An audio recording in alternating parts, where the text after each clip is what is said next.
This show is Patreon supported, and I'm incredibly grateful for everybody who does support the show, so thank you all very much. The reason I mention that is because the highest tier Patreon support that I have is basically buy a show, in which somebody can support a show topic for the highest tier's Patreon support. Yeah. And this week is going to be one of those shows, but in all honesty, this one's been a long time coming.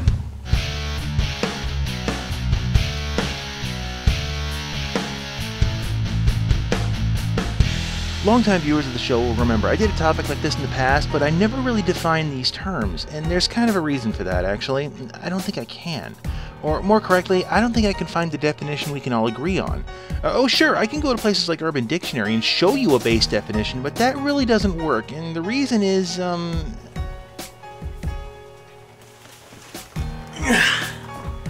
When I use a word, Humpty Dumpty said in a rather scornful tone, it means just what I choose it to mean, neither more nor less. The same thing holds true for gamers. We can't agree on what constitutes an RPG half the time. What makes you think we're going to agree on anything? I know what I mean by a hardcore gamer, and I know what I mean by a casual gamer, but it doesn't mean the same thing that you think it means. Okay, when I call someone a hardcore gamer, it's not a compliment. Just as when somebody calls me a casual gamer, normally they're not exactly being polite either. And yet, many people wear the badge of hardcore and casual with pride. There's also this matter of subjectivity. I mean, it's a matter of record. I've demolished no less than 3 Xbox 360 controllers just by playing them into the dirt. I've spent weeks where I put in 40 plus hours in an MMO, and I do an internet show about video games. However, I don't min-max my characters, I can't tell you what the best build in any given game is, and I do an internet show about video games. So depending on where you identify, these facts either make me a hardcore or a casual player. Then there's what the ESA says. Now the ESA files everybody who plays Angry Birds and Farmville in the same category as those who put in 40 plus hour weeks. Gamer.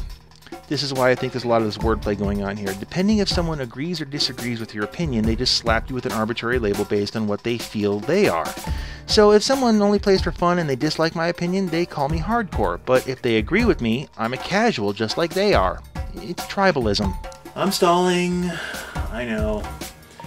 Reason is I'm not looking forward to getting flamed in the comment section by every single person who just knows better, right? So, honesty is the best policy, so let me just say this up front. Everything that I'm saying here is just my opinion. Take it as such. So let's start with the casual label. When I hear someone call themselves a casual player, they usually mean that they just play for fun. In most part, they don't care about stats and ratios and items or how the mechanics work. They just want to play to kill some time, unwind, hang out with their friends online, and then get on with their lives. On the other hand, when I hear someone called a casual, it's meant to incite a negative reaction. It usually means that they think that that person is an end user. They're just leeching off the community by stealing builds, or they just want to hang in the back and push the I win button on their bar. They don't know what they're doing, and in the opinion of the accuser, the casual should go play a game that isn't as difficult as the one they're currently playing. I don't know, like telling someone to go play Mario Kart instead of The Crew. Alternatively, a self-identified hardcore gamer sees themselves as having a level of expertise that they've developed from a long period of gameplay. They interact with the community on forums, they participate in test servers, and they otherwise play at the top level of their game, and they expect their opponents to be just as skilled and knowledgeable as they are.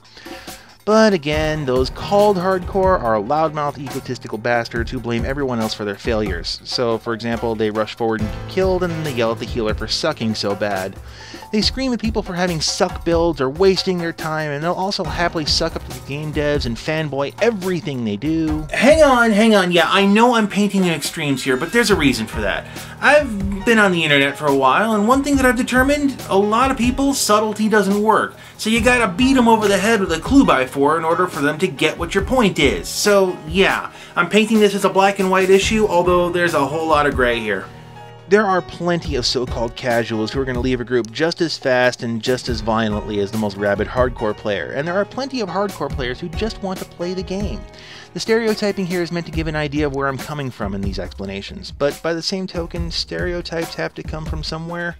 For me, it's my live stream. It doesn't matter what game I'm playing, someone always comes in and starts spouting off on how much I suck, and how much better they are, and how much okay, they use terms like dedication, or I've spent X years playing blah blah blah. It's kind of hard not to paint by numbers when that always happens. But I know it works both ways, because there are plenty of casual players who literally hang in the back of the group and do nothing, or they just don't know what to do and they flail. And it frustrates serious players who feel like they have to carry a group of terabad casuals, just as much as it frustrates casual players to deal with a pushy hardcore. Really, what it comes down to is just a clash of attitudes. When both styles mix, they just don't mesh. Everybody wants to play the game, but not everybody can agree on what constitutes fun within that game, and that's where you really start getting this abrasion going on here. And, you know, I've seen this movie before, and... Damn it. I keep referencing paintball because I see so many similarities in the gaming world, and frankly it bothers me in ways that I can't easily explain, but okay, on point. Paintball has this problem in spades. There's a large portion of players who are just recreational, what you could probably call casuals. They just want to run around, shoot some paint, and have a good time. There's also a very large portion of players who, for the sake of this discussion, are hardcore with an online culture encouraging them much the same way. And a lot of times you can tell the difference just based on the hardware they're carrying. Just for the sake of comparison, if you're a newbie to paintball and you're going to jump in for the first time, this is probably what you're going to be renting. This is a semi-automatic paintball gun. Marker. Being politically correct means always having to say you're sorry, but this is about a 150 round hopper, mechanical semi-auto, and if you really start cranking on that trigger, you can maybe get 6 to 9 balls per second.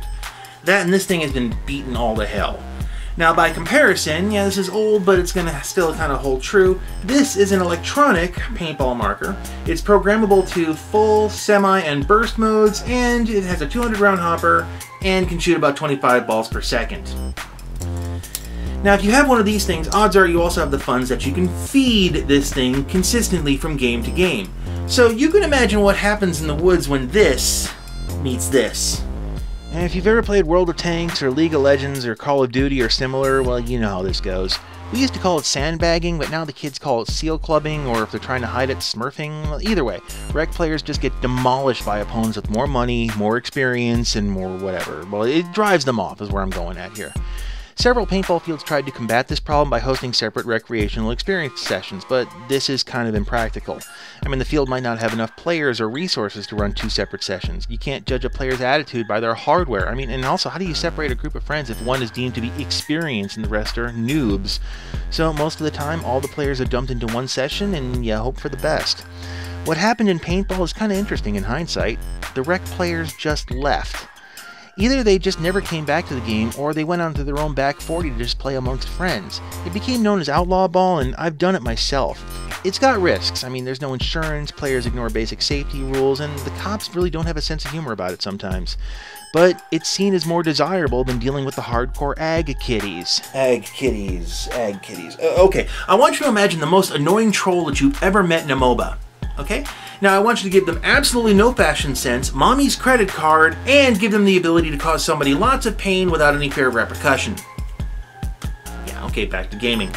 I am absolutely 100% certain that if there was a way for people to do it, they would purchase their own private server and they'd just suck up the cost and say, yeah, anything the other, I don't want to play with those guys anymore.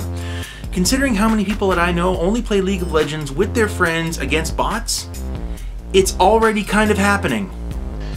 The end result in paintball is that the fields ended up hurting because of this divide. Now they try running things like big games, like tournaments, scenario games, whatever, but the damage is done. There's a lot of other factors in play here too that I really don't want to get into, but that divide certainly didn't help things. Thing is, I've seen it happen before too. It's basically how the old photon I used to frequent went under. Hardcores drove off the newbies, the hardcore players got bored, they left, photon went under. So here I am, watching it happen again, and in the same way. 2 groups of people playing the same game with different versions of fun that are apparently incompatible. And I realize I'm not helping this when I call someone a hardcore gamer, but in reality I also realize I can't stop it. As I keep saying, I can't make other people change. I can't change the game industry. All I can do is offer insight. Now that said, I can change myself. Because every once in a while when I was doing the paintball thing, I'd look around the staging area and realize I was that guy. Everybody else is giving me that look like, oh, hell. So on those occasions, I would put this down and I would pick this up. Now in gaming terms, this is, let's say, tier 10 firepower. This would be about a tier 4 or 5 firepower. This is a tier 2. By doing this, I wasn't just lowering my technology advantage. This is an attitude check.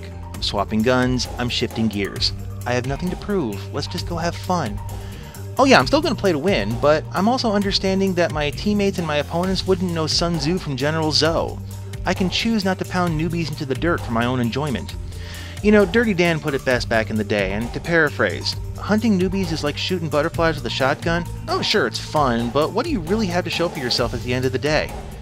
And if your answer to that question is kill counts and wins, you're missing the point. You know, I think it's attitude that really determines who is a hardcore and who is a casual player. You know, the attitude that you project towards me and the attitude that I project towards you. Yeah, they both kind of rely on each other, but they're not mutually exclusive. So, yeah, you can choose what attitude you want to project at me about yourself. You know, one more paintball story since I'm here. There was a guy I used to play with that every day, his goal for the day was to make somebody leave the field, pack up their gear, go home, and quit paintball entirely. Choose wisely.